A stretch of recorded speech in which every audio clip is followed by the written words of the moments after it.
When don't we take a personal injury case? It's pretty rare, but there are a few things we look for that are sorts of red flags.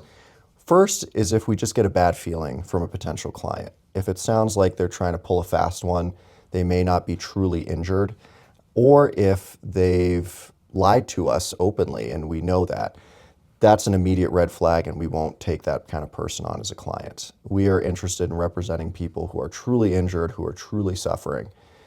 Another red flag for us is if a client comes to us and they've had a string of prior attorneys.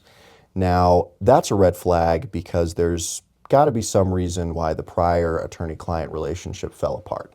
So we want to make sure we dig into that. Oftentimes, we will call up the prior attorneys to get a sense of what's going on.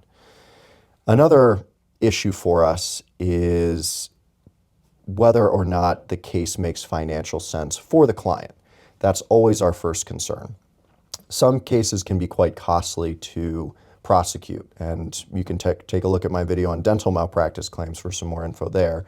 But if the costs outweigh the potential benefit to the client, and a client is going to end up in a situation where after years of fighting for a claim, they're going to end up with little to nothing, it just doesn't make sense for them to fight that kind of claim. Another red flag, well, I shouldn't say red flag, but another consideration for us is we want clients to have a good experience with the law.